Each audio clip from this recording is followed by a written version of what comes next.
Welcome, everyone. I'm really happy to be here, as I'm sure Debbie is. That music is so catchy. I felt like I should be dancing a little bit as we're reading through the slides.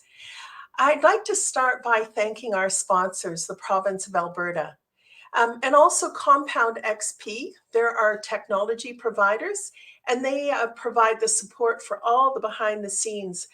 Really, we rely on them so much. And also for the talented talent pool staff that put this all together. So before we just start, we want to remind you that you can check out all of our previous webinars on our YouTube channel. And our next talent pool event, the Resilient Job Seeker webinar, is a two-part series, October 19th and November 16th. The talent pool, we're holding a workshop with practical tips and tools that really will focus on how to help you with your resume and also with your interview. We will be having experts there who will review your resume and help you with your interview skills. But understand that space is limited, so you do need to register. And you can register by going to the Talent Pool website or email info@talentpoolhub.com. Kind of hard just for me listing it out there, but just Google Talent Pool and you'll get them. So we do welcome everyone's questions. We'll do our best to answer them in the allotted time, and we do ask everyone to be respectful. And for our full list of house rules, please see the comment section in this stream. So without further ado, I want to introduce Debbie, who really, in my mind, two important things. She is a laugh coach, a laugh yoga leader, I should say, and she has two dogs. One is Jake, a golden retriever, and the other is Batman, the bulldog. So without further ado, because all your expertise was listed already, how about we just start, Debbie? Is there anything you want to start off with? What is your number one piece of advice to job seekers? Well, first of all, Lynn, thanks for having me here today and to do this Facebook Live. This is a new medium for me. So I appreciate the opportunity to do this. I think my best advice for any job seeker out there is to not give up and to keep yourself positive, because for every person that's going to say no to you, no, no, no, no, no, you are eventually going to get that yes. And so that's probably my best advice to anybody out there. Yeah, it's true. It's hard to hear the no's, but if we've all been employed at some point in time, we've heard a yes. So you're right. Stick with it. Well, and Okay. my whole job for what I do, being a recruiter, is actually hearing people say no. So I can relate so much to job seekers, because for my job, I'm going out and looking for talent for my clients. And so I'm knocking on a lot of doors asking people, hey, look at us, and will you look at this job posting? And I'm getting no's all the time. If I let that get to me, I would never get a hire. So I have to constantly be like, okay, one of the best things I always say to people with my job is you got to kiss a lot of frogs to find your prince. And I think that that's the same with the job seekers.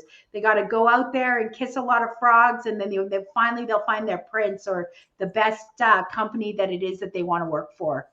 Ah, perfect. Thank you. Good advice. So let's start off. We did receive some questions previous to today. So I'm going to start off with some of those. And the first one is, when you're looking at an applicant's resume, what catches your eye? What are you looking for on a resume? Well, for me, what it is that for each role that I'm doing, it's usually some key words that my clients have asked me to help them find. So I can even relate to this one role that I was doing for a heavy equipment operator, and they had two specific tickets that they wanted. They also wanted somebody that had experience in pipeline, and they wanted somebody that had experience in cleanup. So we had hundreds of resumes to go through. And so as I'm going through, the first thing I'm doing is looking going to their ticket section where they list their tickets and seeing, do they have the 2 listed that I'm looking for? And Mhm. even if they said, I have other tickets, just call me to find out which ones, I don't have time. Right. So and there were so many candidates for that role that I didn't have to. I might go back if I needed more candidates. But that's it. If for every single job, it is specific experience, specific words that I'm looking for in the resume. So what the problem that I see a lot of times of what people are doing is they know that we're looking for these keywords. So they think, well, I'll use all my keywords that I can think of in the resume. And it's so cluttered that the words that I'm actually looking for or scanning for, it's hard to pick them up. And I've got a small recruitment company. Some of the larger places that I've worked with, they have the software that automatically will scan it, so your resume might get picked up. But we're actually going through each and every resume that we get and looking and scanning, and do they have these words? And if they do, perfect. They make it to the next stage. Do you know, it's interesting you bring that up because I've been told that in Alberta, very few companies actually use the applicant tracking system to scan out people. That Yeah, I agree with almost that. 99% are always looking at the resumes rather than, It's and they're it's just rejecting not them from the there. person. Yeah. The technology's not there, and so you can miss some really good candidates. I've been part of that. I'll one of my favorite stories to tell was when I actually worked at Devon, and we there was a lady who had applied online for a role, and she was at a party, and she says to this to somebody at the party, I cannot believe I did not get a call from Devon. I am exactly what they're looking for. And I didn't even get a call on this role. So the guy at the party says, hey, I know Debbie. Give her a call and see if she can help you. So she's like, okay. So she gives me a call, and she was like, she tells me her story. I was like, let me go in and take a look. And so I call her up, and I can see that the recruiter working on the role had looked at her background and screened her out, said she wasn't a fit. And I knew exactly why. And the reason, it was my opinion, but the Yeah. reason he had screened her out was that the company she had worked for, that she worked for, was not a heavy oil company, which Devon Oh, was. And so I was like, but for this role, you didn't need to come from a heavy oil producer. So what I did was waited till the recruiter went on holidays, which was the following week, by the way, and took her resume, went to the hiring manager and said, I think this is the person you're looking for. And she got the job. oh She wow. went through, they brought her in, she interviewed, and she got the job. So I've seen the system screen people out. I've also seen recruiters screen people Screen. out Well, that I are think what, actually quite yeah. qualified. I think one of the things I'm getting from your answer also is networking is so important because she would have been screened out unless she talked to that individual who knew you to go forward. So for a job seeker, your job is to network. It's to develop your network and meet as many people as you can in order to Yes, be able to have an advantage. So thank you. absolutely. Okay, so let's talk about LinkedIn. Someone asked, do you use LinkedIn to find potential employees? And if so, what does a profile or how does a profile stand out for you? Um, I use LinkedIn all day, every day. It is, but it's not the only tool I use. But it is a major, and it depends on the role too. But it is, the more people that go on it, the more it makes my job easier, right? But then I think about it and I go, but does the average recruiter go on to LinkedIn to find candidates? And I will still say the answer to that is no. But what you have to understand is that I'm now external. Right. Right. So I am going, so my clients have already posted the role, tried to find the people that they're looking for, didn't find them. And now they're coming to me to do something different. And so I'm going after passive folks. So yes, I'm on there all day, every day. And so that's the answering that question. But the second part is, what am I looking for? I mean, one of the things they say is if you have your photo up, you'll get, I think it's 10 times more hits of Right. people looking at it. For me, I actually don't care whether you have a photo or not. It is completely irrelevant to what I'm doing. But again, what would help is a few things. One is that you have the keywords that I'm using to search. Right. So for instance, if I'm doing a scheduler role and I'm looking for someone with Primavera experience, I'm looking for words. I will, in the search bar, put Primavera scheduler. Now, for me, what is really important all recruiters are going to be like, yes, put your entire resume up so that we can see your backgrounds. I actually think that puts job seekers at a disadvantage, Right. because if I think your entire resume is there and you're not using a couple of the keywords that I'm looking for, I will automatically assume you don't have it. However, if you've got a couple of the keywords and I can see your profile's not filled out in full, that gives me the opportunity to reach out to find out if you actually do have it. And then Okay. that gets you to get a bigger chance of engaging with that recruiter. So I don't believe that job seekers should necessarily have their entire resume on their profile, but I do think any keywords that they can think of that a recruiter might use to put in the search engine to find people like you for the job, that's the key. That's the key. Okay. I actually got work through a LinkedIn. Someone through LinkedIn found my profile and offered me an Wow. interview, and I was accepted. So maybe it also depends on the type of work. You're right. Okay, so LinkedIn, and I've got a few other questions, but let's just try to move to a different topic. Why are companies ghosting people after an interview? What steps can I take to be proactive and follow up? That is like, how soon should I follow up after the interview? How often should I follow up? What's your advice around that? Oh my gosh, Lynn, is it so rude? I don't know if it's that I am old school. I don't know if it's how I brought up, but this whole ghosting thing is so rude. It bothers me to my core. And I'll tell you I feel for job seekers, but I want you to understand that it's not you. I want you to look at it this way. Uh, what the other part you don't hear about is a recruiter like myself who will be working a role on behalf of a client. I have one client right now that's doing this to me. We've reached out to, I'd have to look, I think it was 157 people that we had reached out to. We presented the candidates, they interviewed, and we're waiting for feedback.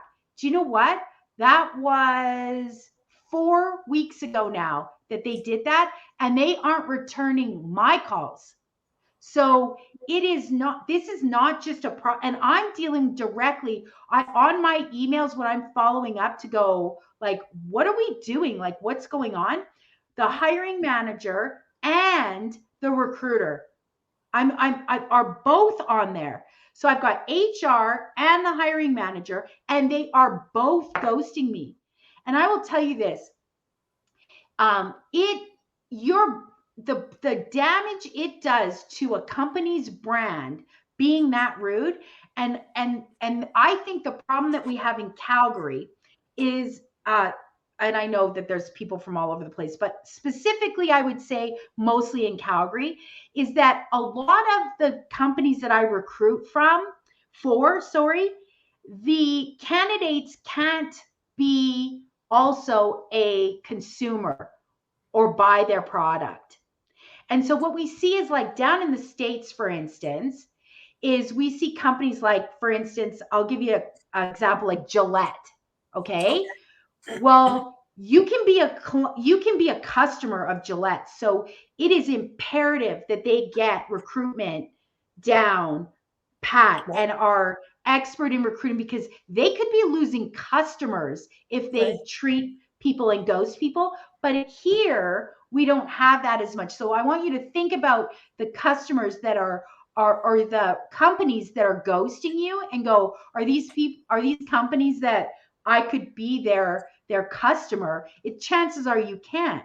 So I feel for the Right. job Yeah. seekers. I don't know what the answer is, but it is across the board. It is recruiters like myself get ghosted. It is, and I don't know, like, how often do you follow up? That's a great question, because I know for one of my roles that I am currently working on right now, 4 weeks I have been trying to get feedback and I got nothing. So if people out there figure out how to do that, they can let me know, because I haven't been able to crack that code either. Okay, so for instance, let's talk about if you have an interview and you've not been ghosted, but you haven't heard back. Is it okay for you to follow up? And if you do Absolutely. follow up, how often can you follow? Like, should I wait a week? Should I wait 2 weeks? Is there any kind of guideline? Well, let's start with one of your questions when they ask you at the end of your interview, do you have any questions? Should always be, can you tell me what next steps are? What does it look like moving forward? So that you have it in your notes right away, that a date that you can follow up. And then you can clarify with them. So if I don't hear by such and such a day, would it be fair for me to check in and see what's going on? And then they can let you know. Do it right when you have them, right then and there. And then after that, I would say I would do my follow up from when they had said. And then after that, I would follow up in another week. I would give it 1 week and Mhm. follow up. But I also would like to say that I would also try a different way to follow up. So Oh, if I had sent an email one time, I'm going to call, okay. or I'm going to send them a message on LinkedIn. I'm going to try something different, because not everybody likes to communicate the same way. Mhm. And so give something else a try, change it up. And then in Right. your message, if you're calling, say, hey, I just sent you an email. You can, last week, just you had mentioned that I should follow up by such and such a day. And I'm just wondering what next steps are. Great advice. Great advice. Because we always hesitate. We don't want to bug them. But on the other hand, it would be nice to know what the end result is, or even if they've made a decision. I always try to think about, HR people are also humans and they probably also have a lot of things on their plate. So maybe my job or the position I'm applying for might not be their number one concern, but I don't want to be Or standing around waiting. Or let's talk about this. How embarrassing is it that you have to remember the HR people might be getting ghosted from the hiring manager?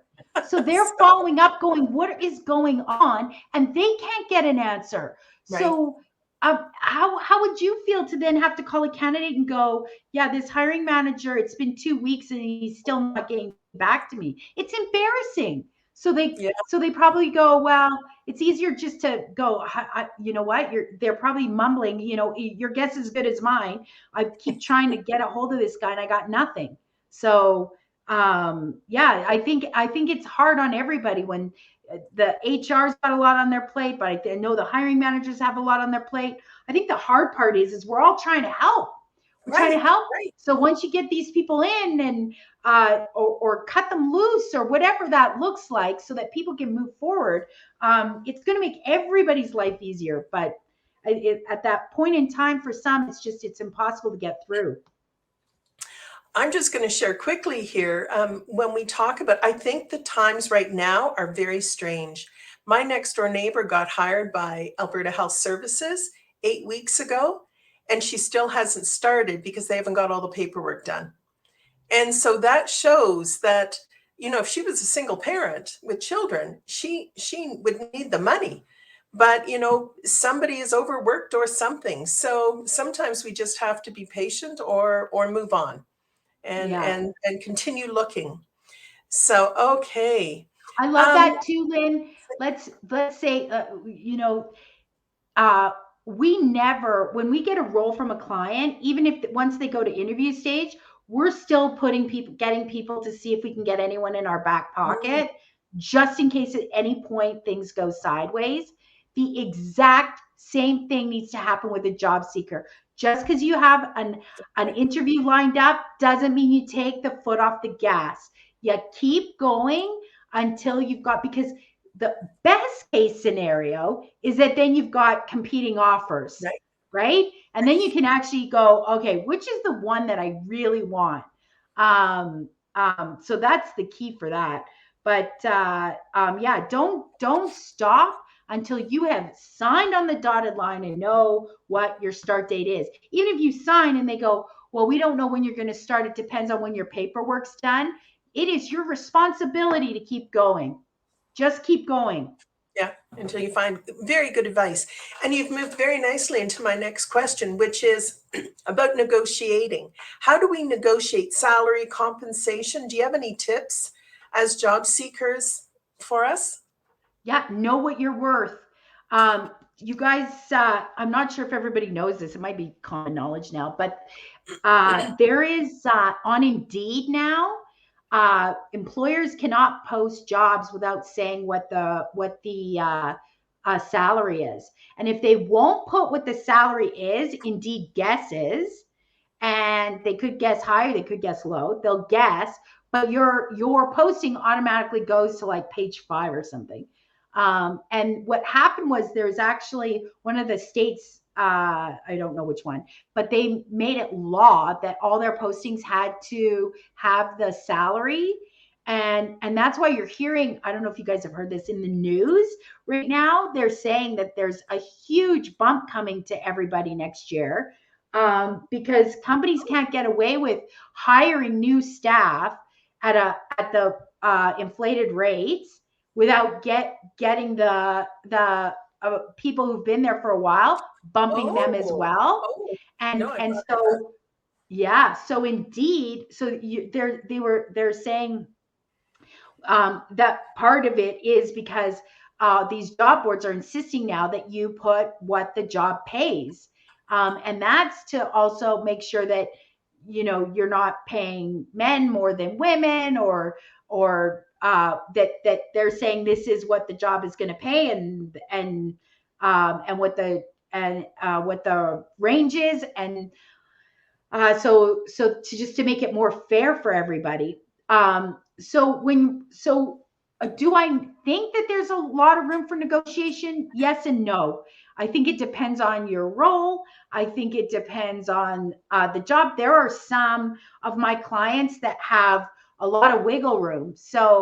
And I have other clients where, if they're maybe in manufacturing, where our the margins are very slim, and it is what it is. What Right. I'll tell you is, if you see a job posted and they've posted that it pays, let's say, $25 an hour, Mhm. and you go, okay, I'm going in on this one, but I would not accept anything less than 35, Oh, because that's what this job should pay.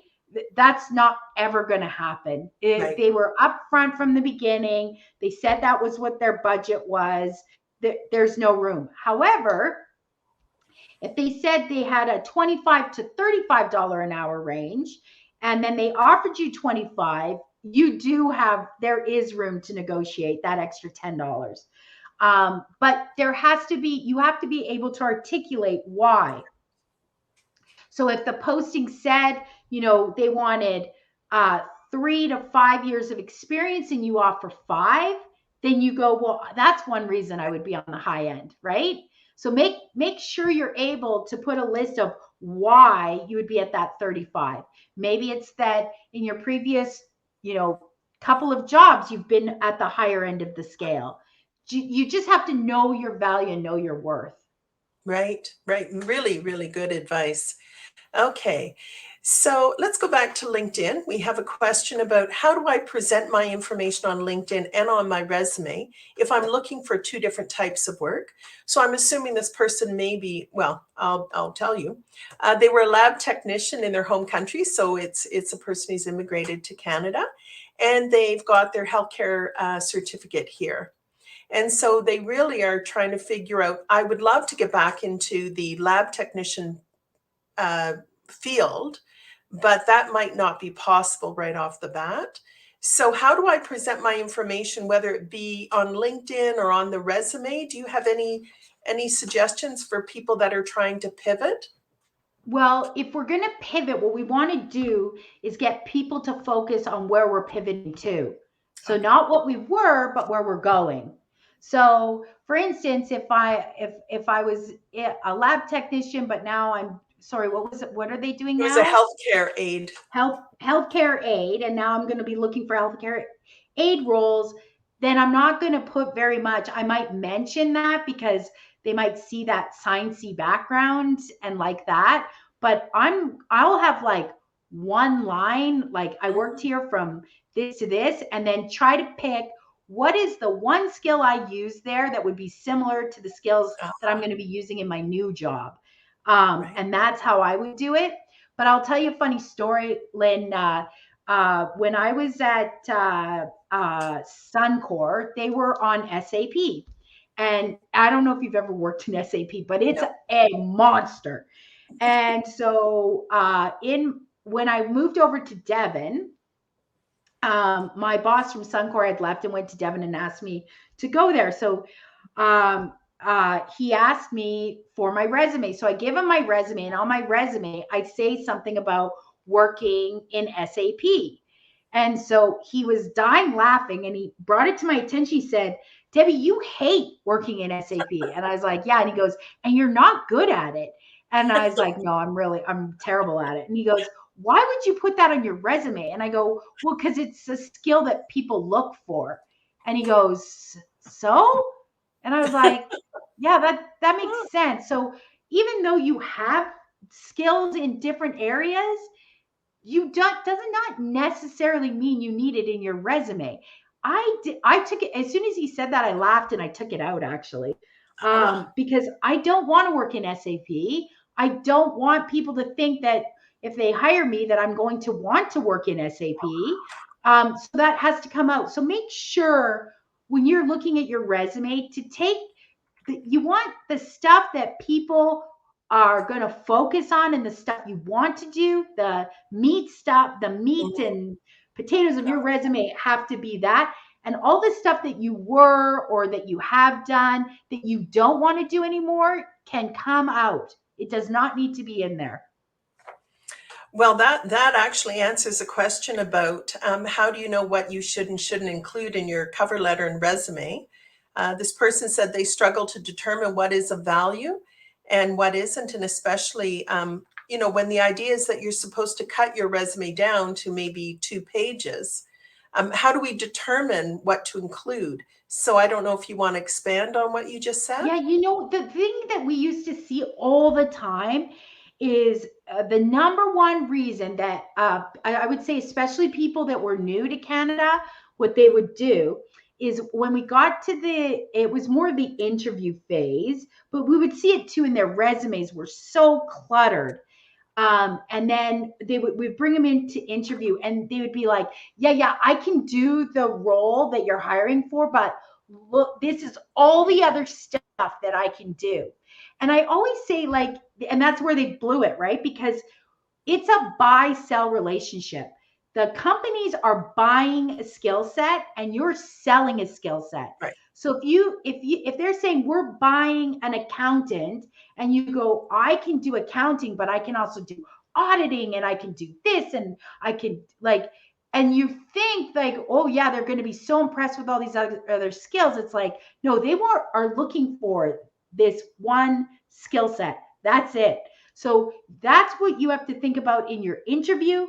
You have to be always going and acknowledging what it is that they're buying, have all your stories about related to the job that they want you to do, and keep going back to that. It is not about selling all these other things. And same Right. with your resume. It's not about saying, look at all the things I can do. It's saying, look at how I can solve the problem that you have, and you can buy my skill set because I'm selling it right now. And I'm a solution to the problem that you're having. That's what you need to do. Okay, so target focus, just Yes. be right on point. Okay. So we're coming to a close. So I guess I would like to know, can you tell us about a job seeker that really impressed you and what did they do? So that as a job seeker, is there something I can do in particular that will make me stand out compared to other job seekers? Hmm.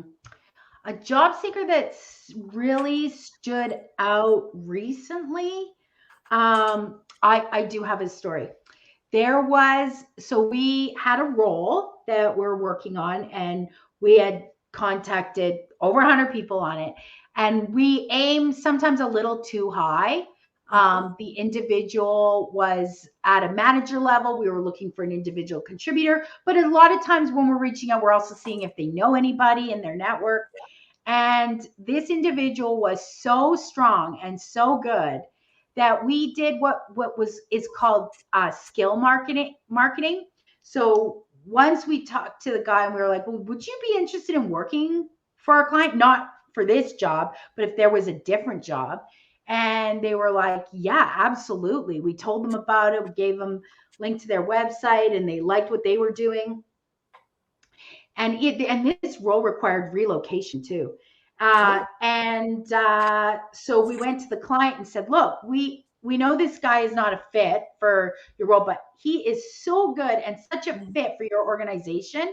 They took a look at his background and they were like, absolutely. And so they interviewed. Then it goes all the way to the end, and he was a hardcore negotiator as well, because he knew we had come after him. And yeah. anyways, and they ended up hiring him. He got the job. He hasn't started yet. Yeah, there are definitely people out there that make such a big impression that you go, okay, this isn't the role, but Right. I know my client would absolutely love you, and so we're going to try and skill market you in. And that only comes once you've got those solid relationships with your clients, and you Right. understand their business and understand their culture of the people that fit in really well. And that you're talking to people and you go, oh yeah, this person is just they're the right person for this job. Mm, perfect. Okay, so to the end, about the opposite. What is it that job seekers do that can really create such a negative impression? Um, that they check in regularly to ask me if I have a job for them. That Ah, okay. annoys me so much. It's difficult now. Like, I have about 30 jobs on my job board right now. Um, but but it's hard for people to understand that we are being asked. Clients don't want to pay us to do their recruiting, and so the jobs we get are, there is something about it that makes it difficult to fill. Mm, So it's either the location, it's the skill set, it could be the salary's not as high. There is something about the position that does mm, make it difficult. And so when somebody is maybe more general in their role and they're actively looking for work where they would have seen the posting anyways, when the if my client had a job, though I can't actually help. I'm not going to have a job this week. And it's interesting, there was a article I read once that said that it takes the average was 10 years from the time a recruiter meets you to the time that they could place you. So what? yeah. So because what it's doing is it's saying all the people that are contacting us that we can't actually help versus the, you know, you know, one, two here and there that we do get placed. When you average it all in, it's 10 years. Oh my gosh. Okay, that's depressing. I don't want to leave this on a depressing note. No. No, it's not. It's not. If you have there are so many jobs out there too, Lynn, that are fast moving, and We need people right away on. We do have there are those as well. I don't want to scare people away. Um, but they, but yeah, when you're asking me what's off-putting, it's like when people are checking in like weekly or even monthly, like, do you have a job now for me? It's like, no, no, I don't. Okay. So yeah, Okay. So be kind. Oh, all right. Well, thank yeah. you, Debbie. Always, always very fun and interesting to have a chat with you and learn new things and certainly the world is changing around us even as we speak in terms of job seeking and figuring things out. But for those individuals out there looking for work, a reminder that the government has lots of free resources for you that you can go and work with a career coach in Calgary, in Edmonton, across Alberta. And for those who are out of province, check out your own provincial employment services because job seeking is hard. And so being able to have support is wonderful. So I do want to thank once again the Alberta government for their sponsorship. They are so involved in helping job seekers. They see it as a mission, and so we really do appreciate their sponsorship. And of course, Compound XP, Brian, our technical advisor, and he does all the magic behind the scenes. And then, of course, that talent pool that makes everything happen. So we really do appreciate working with that. So I've come away with some new information. I hope you have. And also, I want to say good luck and don't give up. As Debbie started at the very beginning, just keep plowing forward because after all those no's, there's going to be a yes somewhere.